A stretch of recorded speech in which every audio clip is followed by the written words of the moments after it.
Σήμερα η λειτουργία άρχισε πιο νωρίς από άλλες Κυριακές εξαιτίας και το μυστήριο της βάπτισης και οι άλλοι εορτασμοί που θα ακολουθήσουν. Ο κόσμος μέσα στην εκκλησία είναι τρισπύλη και έξω αμέτρητοι. Δεν νομίζω να μείνουν άνθρωποι στα σπίτια τους. Και εδώ απ' έξω από την εκκλησιά που δεν πρόλαβα να μπω μέσα, ακούω περικοπές της λειτουργίας. Συνετάξε το Χριστό, συνεταξάμε. Συνετάξε το Χριστό, συνεταξάμε. Μια λιμουζίνα πρώτης ήρθε και σταμάτησε δίπλα μας στην αυλή της εκκλησίας. Κοιτάζω περίεργα. Άνοιξε η πόρτα του οδηγού και κατέβηκε. Από την άλλη απέναντι κατέβη ο κύριος Περικλής. Προχώρησε ο οδηγός και άνοιξε την πίσω δεξιά πόρτα και εγώ προχώρησα προς τον κύριο Περικλή. Από την πόρτα που άνοιξε ο οδηγός κατέβη ένας γεροδεμένος 27χρονος περίπου. Κοίταξε προσεκτικά γύρω και την ίδια ώρα, ενώ εγώ μιλούσα με τον κύριο Περικλή, κατέβαινε άλλος ένας ξανθός μεσήλικας. Κατάλαβα πως ήταν Άγγλοι εκτός του κυρίου Περικλή και ο οδηγός. Μας σύστησε και με τα λίγα αγγλικά μου και με τη βοήθεια του κυρίου Περικλή εξηγήσαμε τι γινόταν στην εκκλησία και για τον γλέντι που θα γίνει αργότερα. Προθυμοποιήθηκαν να μπουν μέσα να παρακολουθήσουν το μυστήριο, αλλά σε ένα τέταρτο περίπου θα τελειώσει. Ήταν ο διευθυντής του Γραφείου Παιδείας, κύριος Μακλόκλαν, με τον σωματοφύλακα του κύριο Ρότζερ, και ήρθαν που ο κύριος Περικλής την περασμένη Πέμπτη τους διαβίβασε την πρόσκλησή μας. Ο οδηγός ξαναμπήκε στο αυτοκίνητο. Ο κόσμος πολύ ήσυχα διάνοιξε μέρος και μπήκαμε στην εκκλησιά. Δεν ξέρω αν ξανά οι ξένοι μας παρακολούθησαν λειτουργία ορθόδοξη, αλλά τους είδα που κάναν το σταυρό τους με το σύστημα των καθολικών. Το άκουσε ο κ. Χαράλαμπος μόλις τέλειωσε η τελετή και ήρθε και μας βρήκε. Ήταν κι αυτό στην εκκλησία. Εξηγήσαμε πώς θα ακολουθήσει η διασκέδαση και οι ξένοι μας ευχαρίστως δέχτηκαν να έρθουν μαζί μας. Με τα εξαπτέρυγα και με το σταυρό και με τους φανούς και τον παπά μπροστά περπατούμε προς το σπίτι μου και του Ορχάν και του Σαβάρα που θα γίνει η διασκέδαση. Η κυρία Ευανθία, η γυναίκα του Θαλού, έδωσε τον νεοφώτιστο στον ουνό και προχωρούμε. Στο δρόμο οι νοικοκυρές μας ρέρνουν με ροδόσταγμα και δώσαν λουλούδια στους ξένους μας. Φτάσαμε. Διαλέξαμε αυτό που νομίζαμε το καλύτερο τραπέζι, άκρα που θα χόρευαν ο κόσμος στην άλλη μεριά απέναντι από τη μουσική, και δείξαμε στους ξένους μας και κάτσαν. Στο ίδιο τραπέζι έκατσε και η Χαλιδέ Χανούμ με τον άντρα της τον Ορχάν και η Φατιμά Χανούμ που μιλούσαν καλά αγγλικά και ο κ. Χαράλαμπος ο μουχτάρης μας και ο Χότσας του Αγίου Χαρίτου και ο παπάς ο δικός μας. Γρήγορα άναψε το γλέντι με μουσική και με χορούς, αγαλίαση πραγματική, και πράγματι γινόμασταν πιο χαρούμενοι που καταλαβαίναμε πως και οι ξένοι μας ήταν ευχαριστημένοι. Είμαστε και Τούρκοι και Έλληνες στα τραπέζια και χορέψαμε χορούς συστούς και τσάμικους και χόρεψαν και ζεϊμπέκικους οι γειτόνοι μας από τα τουρκικά και καλαματιανούς τα κορίτσια. Τραγουδήσαμε μανέδες και συστούς και πάλους και καλαματιανούς και τσατσιστά όλοι μας κι άντρες και γυναίκες, και οι ξένοι μας συνεπάστηκαν μαζί μας εξαιρετικά χαρούμενοι. Φαίνεται δεν φαντάζονταν παρόμοια διασκέδαση στα χωριά της Κύπρου. 2 στρατιωτικά τσίπς πέρασαν το νεκροταφείο προς το χωριό μας. Ίσως να περάσουν από το χωριό για κάπου αλλού. Αν είναι και έρχονται εδώ, έχουμε μπόλικα πράγματα να τους φιλοξενήσουμε και θα χαρούν που θα βρουν κι άλλους συμπατριώτες τους εδώ. Ως τώρα όλοι οι στρατιώτες που ήρθαν στο χωριό μας ήταν Άγγλοι. Οπωσδήποτε εμείς θα τους φιλοξενήσουμε όποια φυλή και να είναι. Ευτυχώς που δεν έχει βρέξει από μερικές μέρες και είναι οι σκληροί. Άλλος πως οδηγούν κατά εδώ μέσα από τα χωράφια και θα βούλιαζα. Σιγά σιγά με σκαμπανεβάσματα ήρθανε. 4 σε κάθε αυτοκίνητο. Ένας είναι δίπλα του οδηγού και 2 πίσω και στα 2 οχήματα. Ήρθαν να φορτώσουν από το σπίτι και την αυλή του Σαβάρα. Όλοι από μας είμαστε πρόθυμοι να βοηθήσουμε. Τα πιτσιρίκια πρώτα-πρώτα βοηθούν και διασκεδάζουν. Τους κεράσαμε και πήραν μόνοι τους 2 μπουκάλια και πίνουν βάζοντάς τα στο στόμα τους χωρίς να τρώνε. Με την βοήθειά μας βάλαν πάνω στα αυτοκίνητα από 2 βαρέλια μεγάλα μάστιχο το λένε. Πηχτό και βαρετό σαν πέτρα, πηχτό κατράμι μοιάζει. Πήραν μόνοι τους άλλα 2 μπουκάλια από τα τραπέζια και πίνουν όπως πρώτα. Τους ρώτησαν θέλαν κάτι να φαν και είπαν όχι. Άμα ήπιαν το ποτό που κρατούσαν, βάλαν μέσα στα αυτοκίνητα κάμποσους σάκους τσιμέντα, κάμποσα τάγκια μπεζίνα ως 8 γαλόνια το καθένα και τούβλα και σίδερα ράβλους, 2 μέτρα μεγάλους και σωλήνες και πράγματα άλλα που δεν ξέρουμε τι είναι, καρφωμένα σε κάσες ξύλινες. Ο ένας είναι δεκανέας, είναι ο ίδιος που ξανάρθε. Πήραν ακόμα 2 μπουκάλια και βάλαν άλλα 2 χάμω μέσα στα αυτοκίνητα. Μπήκαν μέσα 4 στο καθένα και ξεκίνησαν.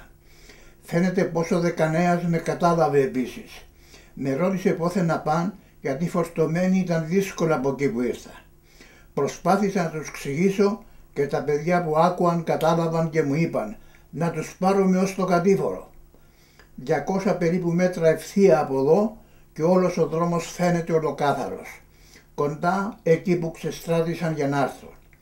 Εξήγησα στο δεκανέα, μα πάλι έτρεμε η ψυχή μου που πίναν έτσι ανόητα και κάτσαν τα παιδιά πάνω στα φτερά των αυτοκινήτων μπροστά και με τα χέρια δείχναν στους στρατιώτες. Από μέσα στο χωριό όλο δεξιά και πάλι δεξιά και ξανά, 1/4 αργότερα είδαμε τα αυτοκίνητα που σταματήσαν εκεί στην κατηφοριά που μας είπαν τα παιδιά προηγούμενα και κατέβηκαν όλα. Μα κατέβηκαν και οι στρατιώτες εκτός τους οδηγούς και βάλαν τα όπλα επάνω τους και έρχονται κατά εδώ. Τα παιδιά κατέβηκαν μα μείναν εκεί κάτω και κοιτάζουν τα αυτοκίνητα. Εμάς το γλέντι μας ξηρώθηκε και όσο και να προσπαθούμε είναι μάταια γιατί είμαστε αναστατωμένοι και συνταραγμένοι και την ταραχή μας την βλέπουν όλοι. Και ο κύριος Μακλόκλαν και οι άλλοι 2 του γραφείου παιδείας είναι ανήσυχοι, μα καταλαβαίνω δεν ξέρουν τι να κάνουν και όπως και εμείς τα αφήνουνε στην τύχη. Μείναμε αποσδολωμένοι και τους παρακολουθούμε που έρχονται και το πρώτο πράγμα που μας ζήτησαν ήταν πιότερο πιωτό. Και ποιος από εμάς μπορούσε να αρνηθεί που κρατούσαν εκείνους τους διαόλους απάνω τους που κάθε σφαίρα τρυπά 4 ανθρώπους συνέχεια και μπορούσε με τα 1 λεπτό να μην υπάρχουμε. Ήρθε μπροστά ο δεκανέας και μας είπε πως κλέψαμε τα πράγματα του στρατού από το μέρος που ήταν φυλαγμένα. Προσπαθούσαμε να τους εξηγήσουμε πως πήραμε, δεν κλέψαμε. Πήραμε μερικά πράγματα σε ώρα ανάγκης, όταν μας επετέθηκαν τα αγριόσκυλα και πως όλα τα αποπληρώσαμε και με το παραπάνω, με μεροκάματα που δουλέψαμε και πέτρες που κουβαλήσαμε και εμείς και οι Δαρίτες και οι Αϊχαριτιανοί χωρίς να πληρωθούμε και μετά που συμφωνήσαμε με τον Αρχιεπιστάτη και με τον μηχανικό τον Άγγλο και με τον επιστάτη τον τακτικό και πως όλη η διαφορά τακτοποιήθηκε 1 μήνα πριν. Αυτός επέμενε και απειλούσε να συλλάβει και να σκοτώσει και να τιμωρήσει αν όλα δεν πληρωθούν αμέσως. Είπαμε μήπως και που είναι τα αγγλικά μας λίγα δεν μπορέσαμε να τον κάνουμε να μας καταλάβει και ήρθε η Χαλιτέ Χανουμ που κρατούσε το κοριτσάκι της στην αγκαλιά και η Φατιμά Χανουμ που ξέραν αγγλικά καλά να τα εξηγήσουν. Τότε αυτός σήκωσε το χέρι του στο πρόσωπο της Χαλιτέ Χανουμ και με ανέδεια της λέει «Tell me pretty girl, how do you know the story?» Η κοπέλα σήκωσε το χέρι της και κατέβασε το χέρι του βέβη του. Τότε γύρισε ακριβώς μπροστά της και είπε λόγια που ντρέπουμε να τα αναφέρω και δοκίμασε να βάλει τα χέρια του πάνω στην κοπέλα. Η Χαλιτέ Χανουμ τον έσπρωξε με το δεξί της χέρι ενώ με το αριστερό κρατούσε το βρέφος. Αυτός επέστρεψε βίαιος, επιθετικός πάνω στην κοπέλα και όταν έβαλε το χέρι του απάνω της και αυτή τον έσπρωχνε σαν το μωρό της έκλαιε, αυτός έφτασε στο μυαλό και τότε επενέβη ο Ορχάν Εφέντης. Ο ξένος τον εράπησε στο πρόσωπο και ο Ορχάν Εφέντης τον άσπαξε κάτω από τις μασχάλες και τον πέταξε κάτω. Την ίδια ώρα ακούστηκε ένας πυροβολισμός και ο Ορχάν έπεσε νεκρός. άρχισαν σπαραγμοί και κλάματα και φωνές και τώρα όλοι οι στρατιώτες στρέψαν τα όπλα τους κατά πάνω μας.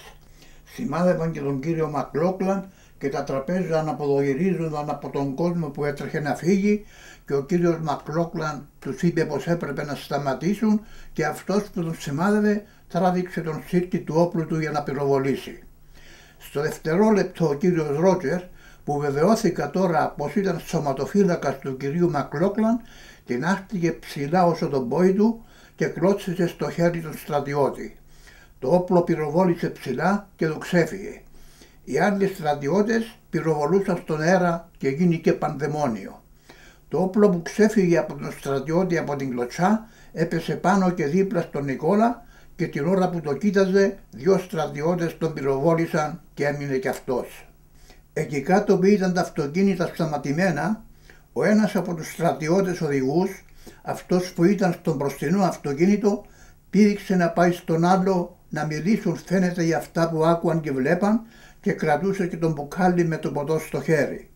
Μεθυσμένος, ψυχισμένος, βιαστικός, για κάποιο λόγο δεν φρενάρισε καλά το αυτοκίνητό του και την ώρα που μιλούσε και έπινε με τον άλλο, αυτό πήρε κατήφορο και πήγαινε μονάχο. Και οι 2 από εκεί που ήσαν μεθυσμένοι τύφλα, φαίνεται νόμισαν πως τα παιδιά ή κάποιος έβαλε το αυτοκίνητο μπροστά και χωρίς να σκεφτούν πως είχαν μέσα έφλεχτα και εκρηκτικά υλικά, πυροβόλησαν εναντίον του αυτοκινήτου.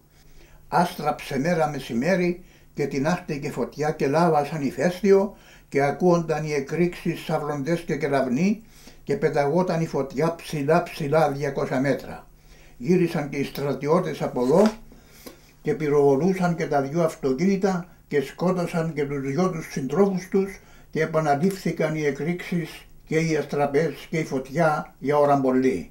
Όταν οι στρατιώτες εδώ ήταν γυρισμένοι και πυροβολούσαν τα αυτοκίνητα και δεν έπαβαν να δίνουν τα μπουκάλια ο ένας του άλλου, ο κύριος Μακλόκλαν έπιασε το όπλο που ήταν πάνω του πεσμένος νεκρός ο Νικόλας και το ακούμπησε στην πλάτη του δεκανέα. Άφησε το όπλο σου, του λέει, και διάταξε τους στρατιώτες σου να κάνουν το ίδιο, αλλιώς σε σκοτώνω. Πριν προλάβει να πει ναι ή όχι, τον αφόπλησε ο Ρότσερ. Τώρα ήταν 2 όπλα γυρισμένα στις πλάτες των 6 στρατιωτών και οι 2 ήταν άοπλοι. Φώναξε αμέσως ο δεκανέας και όλοι οι στρατιώτες ρίξαν τα όπλα τους. Τα έπιασε όλα ο κύριος Ρότσερ. Τους οδηγήσαμε όλους σε μια κάμαρη του σπιτιού μου και τους κλειδώσαμε.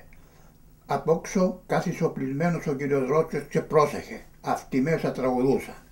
Όλοι οι τόποι τώρα ως 300 μέτρα γύρω, ο κόσμος γυρίζει και μαζεύει νεκρούς και τραυματίες και πεταμένα μέλη. Σκοτώθηκε ο Ορχάν Εφέντης, σκοτώθηκε ο Νικόλας, από εκεί που ήταν τα αυτοκίνητα φέραν τον Ισφάν νεκρό με ένα πόδι, το άλλο δεν το βρήκαν, φέραν τον Ανδρεά πληγωμένο ανέστητο και άλλα παιδιά τραυματισμένα και οι 2 στρατιώτες χάθηκαν. Κάηκαν και ανατινάχτηκαν μαζί με τα αυτοκίνητα. Γέμισε ο τόπος οδυρμούς και κλάματα και η τόση χαρά και η περηφάνεια που είχαμε έγινε λύπη και ταπείνωση. Παρακαλέσαμε τον κύριο Μακλόκλαν να πάρουμε το αυτοκίνητό του τους τραυματίες κάτω στα δαρά σε νοσοκομείο και γιατρό και αυτός διάταξε αμέσως και ο κύριος Περικλής έβαλε μέσα 5 παιδιά και τον Ανδρεά τον αδερφό μου που είναι σε κόμμα και η αδερφή μου η Φωτεινή και ο οδηγός βεβαίως και φεύγουν γρήγορα για γιατρό. Ήθελα να πάω κι εγώ, μα δεν είναι χώρος στο αυτοκίνητο παρόλο που είναι ευρύχωρο επειδή 3 τραυματίες είναι πεσμένοι. Είπε ο κύριος Μακλόκλαν στον κύριο Περικλή να ειδοποιήσει και την αστυνομία στα δαρά και μέσω της αστυνομίας τον στρατό. Έχουμε τώρα την Χαλιτέ Χανούμ και την κυρά Φρόσο και την Λεϊλά Χανούμ, την μάνα του Ιρφάν, γονατιστές και πεσμένες πάνω στους νεκρούς και σπαράζουν. Όχι γιατί οι πατέρες και οι αντισυγγενείς και ο κόσμος πονούν λιγότερο, αλλά με τις μάνες και τις νιόπαντρες ο καημός είναι αβάσταχτος. Οι λάμψεις και οι εκρήξεις φάνηκαν να ακούστηκαν πέρα από τα δαρά και τώρα φάνηκαν 3 αυτοκίνητα να έρχονται κατά δω στραπή. Σίγουρα θα βεβαιώθηκαν για το κακό από τον κύριο Περικλή που πάει και τώρα έρχονται με περισσότερη αγωνία και ανακατωμένα αισθήματα λύπης, πόνου, θυμού, αγανάκτησης. Ήρθαν και είναι μαζί μας. Μα ποιος τους βλέπει ή μας βλέπουν, που γέμισε ο τόπος νεκρούς και αίματα και όλα τα βλέπουμε κουφάρια? Βλέπουμε αυτές που κλαίνουν πεσμένες και μυρολογούν και λέμε άστες να κλάψουν, να ησυχάσουν. Μα θα ησυχάσουν? Θα ξαλαφρώσουν? 10 χρόνια με 1000 βάσανα αγωνίζονταν οι μάνες να φέρουν τα παιδιά τους ως εδώ και τώρα που άρχισαν να είναι σίγουρες και τα καμάρωναν, όλα χάθηκαν σε ένα λεπτό. 22 χρόνια αγωνιζόταν και περίμενε η κοπελιά και τώρα που άρχισε να γίνεται μάνα και να αφήνει μετερίζει, σε ένα λεπτό απόγινε και καταργέται αυτούς που σκότωσαν το είδωλό της και την άφησαν χείρα και χειρότερη.